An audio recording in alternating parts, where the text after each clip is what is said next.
Minta kau sudah kaya. Orang tua tidak butuh duitmu, tidak butuh begitu. Jabatanmu yang dibutuhkannya bagaimana kau berkasih sayang kepada orang tua sebagaimana orang tua dulu kasih sayang kepada anak-anak kita. Wali-walidayya warham kama rabbayani shaghira. Terima kasih banyaknya. Mantap hadiah. Bismillahirrahmanirrahim. Assalamualaikum warahmatullahi wabarakatuh.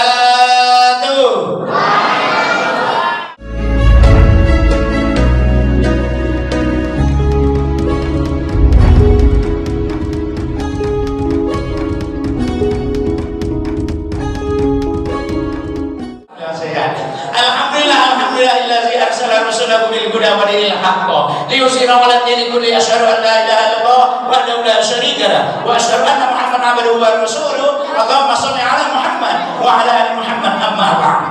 Qala Allah ta'ala fil Qur'anil Karim. A'udzu billahi minasy syaithanir rajim. Bismillahirrahmanirrahim. Wa qada rabbuka alla ta'budu illa iyyahu wa bil walidayni ihsana. Wa qala aidan wa'budullaha wa la tusyrik billahi syai'an wa bil walidaini ihsana. Sadaqallahul azim. Bersyukur kita kepada Allah Subhanahu wa taala dengan mengucapkan alhamdulillahi rabbil alamin. Baik, sesuai dengan yang disampaikan oleh adinda kita tadi bahwa judul kita adalah berbakti kepada kedua orang tua baik hidup maupun sudah meninggal. Coba kita renungkan. Kita semua satu sisi kita orang tua ini adalah anak. Jangan katakan aku sudah orang tuanya, enggak anak. Ya, ingat, wahai anandaku, pernahkah kita membayangkan bahwa ibu kita mengandung kita 9 bulan 10 hari? Begitu ya Allah, dia bersusah payah untuk mengandung kita, ya, untuk melahirkan kita dalam kandungan. Ketika dia begitu terbaring tergeletak begini, berat rasanya. Kalau begitu terlungkup dia, takut bocah. Ke kiri begitu dia dan ke kanan begitu risau dia. Kenapa? Inilah kita dulu tidak bukan apa kandungan ibu kita. Lantas dia melahirkan kita. Lalu dia melahirkan kita. Begitulah sulitnya dia begitu. Ya, berpenuh dengan begitu keringat. Begitu juga bersimbah darah. Itulah kita. Lalu kita lahir ke dunia ini dalam keadaan menangis. Apa kata orang tua? Apa kata ibu kita? Ketika kita lahir ke dunia ini, dia akan tersenyum melihat kita.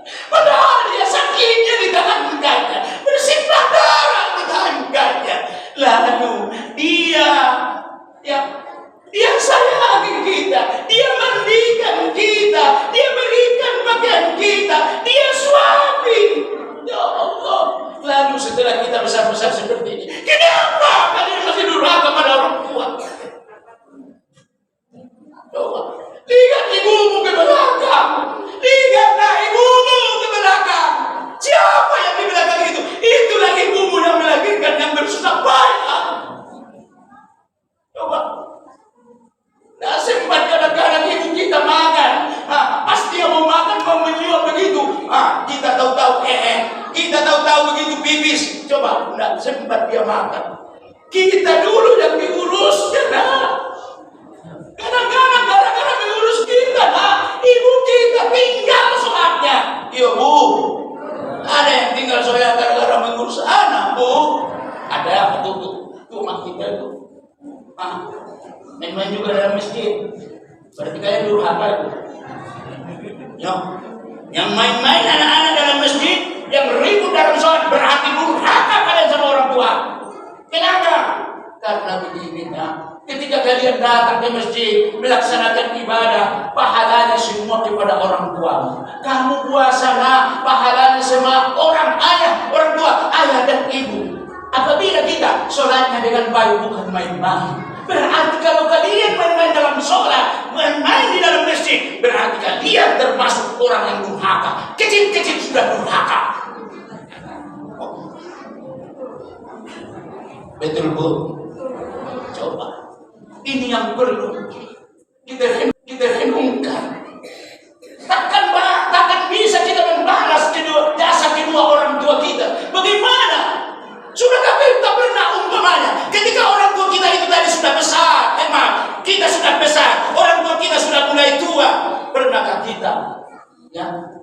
memberikan pakaian kepadanya?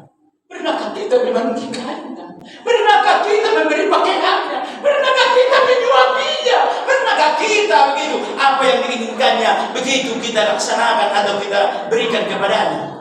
Bahkan maaf, setelah anak kadang-kadang sudah berhasil ditaruhnya orang tua di pantai jompo, maka itulah kedurhakaan yang paling terbesar kepada anak. Ingat, pantai jompo yang ada di Simpang 3.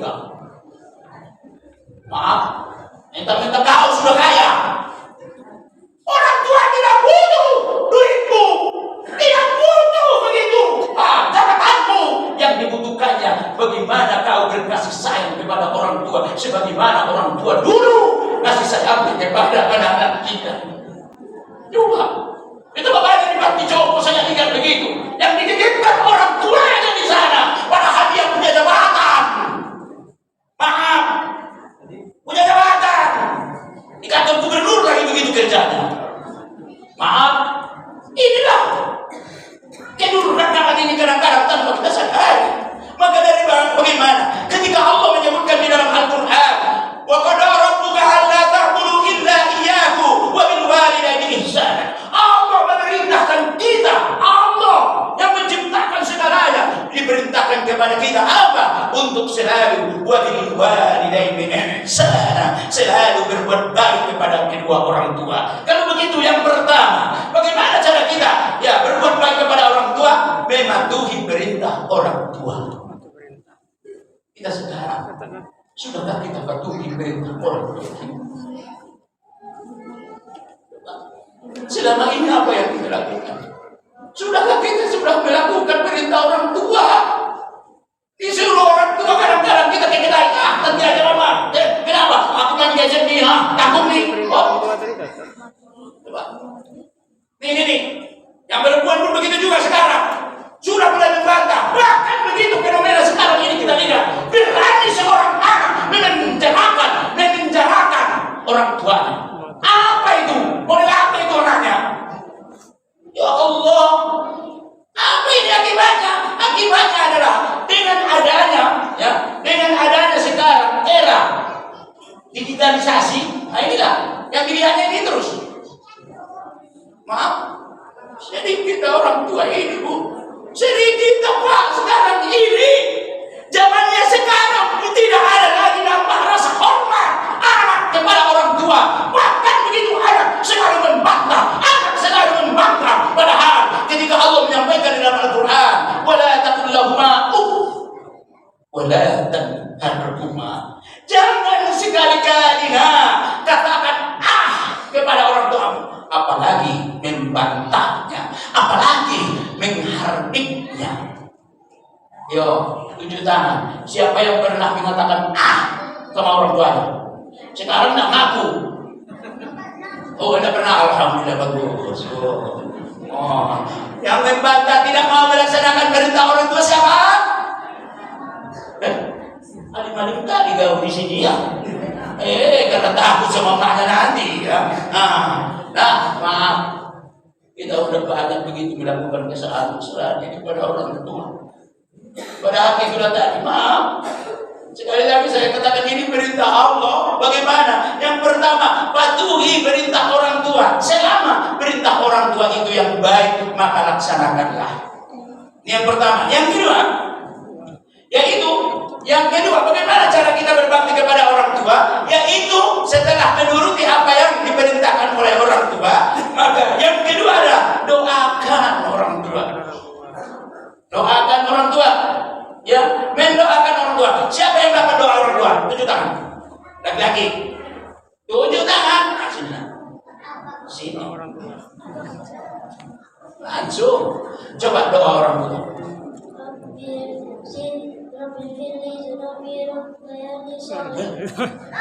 Coba. Doa kedua orang tua.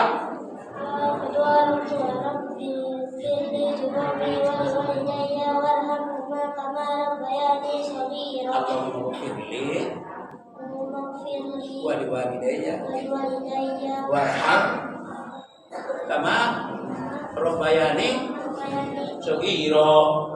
Terima kasih banyak ya. Mantap ada dia.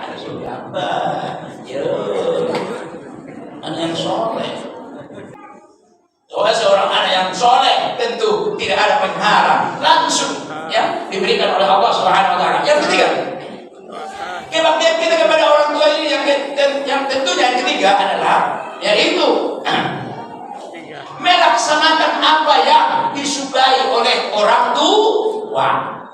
Melaksanakan apa yang disukai, apa yang dicintai, apa yang disukai oleh orang tua. Sebaliknya, apabila tidak disukai oleh orang tua yang kita laksanakan berarti durhaka. Makanya inilah yang disebut oleh Nabi ridho walidain. Sakhatullah, sakhatul walidain. Artinya keridhaan orang tua itu adalah keridhaan Allah. Ini yang selanjutnya ya, keridhaan orang tua, ridho, senang orang tua. Cobalah nak kita melakukan, kita datang sholat berjamaah ke sini, tidak ribut, kita laksanakan, senang kali mama, senang kali orang tua, sampai di rumah, ma, kamu tadi yang ikut sholat begitu, nah, iya, baik-baik di sana, iya, ini mau jajan, yuk.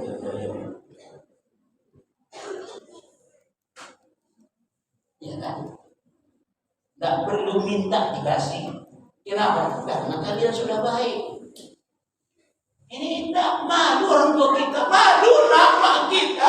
Gara-gara kita di sini ribut, malu mak kita. Gara-gara kita berangai yang jahat. Coba. Kalian yang berbuat malu orang tua, kalian yang berbuat malu bapakmu. Coba. Yang ditanya siapa itu? Anak siapa? Oh, anak ibu ini kan. Oh, anak bapak ini kan. Coba. Gara-gara kita kan. Makanya ini nah. Ya. Laksanakanlah yang disukai oleh orang tua. Kita laksanakan yang disukai oleh orang tua. Aduh. Nah, kemudian seterusnya, ketika anak sudah dewasa, ketika anak sudah begitu berpenghasilan, maka selanjutnya kebaktian kita kepada orang tua kita adalah untuk memberi kepada mereka. Ya, maaf. Kalau kita ya seharusnya begitu Pak. Waktu kita dulu bekerja gaji pertama kepada siapa kita berikan. Itulah hebatnya kita orang tua. Ya anak-anak semua ini, belajarlah nak. Silakan apa? Belajar silakan. Tapi ingat, tolong mau insinyur kau mau begitu sarjana apa silakan begitu. Tapi ketika umat kita nanti sudah di masjid ini akan disolatkan, tolong nak engkaulah menjadi imamnya. Jangan biarkan Pak Imam kita. Jangan kasih sama ustaz. Ya, ya anak-anakku. Ya, janji, bagus. Kenapa nak? Ketika kita menyolatkan ayah kita, umat kita yang ada di sini, Allahu Akbar, baca ketiga, Allahu Akbar, baca sholawat Allahumma sholli ala Muhammad wa ala ali Muhammad, Allahu Akbar, Allahumma ghfir lahu warhamhu wa'afihi wa'fu. Inilah yang diharapkan, inilah yang diidam-idamkan oleh orang tua, inilah harapan orang tua itu nanti pada kita. Ketika dia nanti berpulang ke rahmatullah, kaulah nah sebagai imamnya di sini untuk menyolatkannya. Dulu kita diberikan pakaian, maka tolong nah ketika dia meninggal, maka berikan kelengkapan kepadanya. Dulu dia dan dimandikannya kita, apabila dia sudah meninggal, tolong nak mandikan dia. Itu harapan orang tua semua. Kalian ini nanti yang begitu akan menyolatkan orang tua. Karena apa? Karena doa kalian kepada Allah langsung Allah kabulkan itu. Inilah harapan orang tua itu tadi. Nah, nih yang kedua, ketika sudah orang tua kita meninggal tadi, setelah kita selalu mendoakannya begitu, Allahumma ghfir lahu warhamhu, Allahumma ghfir lahu warhamha wa'afihi wa'fu anha sampai akhir. Lalu bersedekahlah. Nah, bersedekah untuk orang tua. Ya Allah, aku berinfak ke masjid 100.000 umpamanya ya. Aku berinfak ke masjid, pahalanya kepada kedua orang tuaku. Tuh, baru anak yang soleh. berbakti. Selanjutnya yang terakhir, karena waktu juga yang membatasi kita ya, kebaktian kita kepada orang tua itu setelah dia wafat meninggal dunia, maka jalin hubungkan silaturahmi kepada teman-teman orang tua kita, kepada sanak keluarganya, terus hubungkan, jangan putuskan. Kalau sudah kadang-kadang begitu meninggal orang tua kita, maka kadang-kadang itulah seorang anak lupa dia untuk menghubungkan silaturahmi kepada teman-teman dari orang tuanya. Padahal inilah ya, kenapa begitu menghubungkan kita silaturahmi kepada kedua orang tua itu? Kalau dia sudah meninggal, hubungkan silaturahmi kepada temannya. Karena ketika kita menghubungkan silaturahmi itu, maka timbullah doa. Makanya selalu kita mendoakannya. Maka dari itu, ya mungkin masih panjang memang pembicaraan tentang begitu masalah ini. Kesimpulannya, fenomena sekarang ini memang sudah memperhatikan terhadap sikap ya kebaktian kita kepada orang tua. Kita orang tua ini satu sisi adalah kita anak. Mari kita sadari apa yang dapat lagi kita lakukan kepada orang tua kita. Apalagi orang tua kita sudah tiada lagi, maka selalulah kita tolong hati-hati orang tua kita. Walaupun kita tidak mampu dengan materi, setidaknya hadiahkanlah dia Al-Fatihah, hadiahkanlah dia begitu surat Yasin kepadanya, dan hadiahkanlah dia begitu apa yang mampu kita berikan. Harta ini adalah infakkan, sedekahkan, niatkan kepada kedua orang tua kita.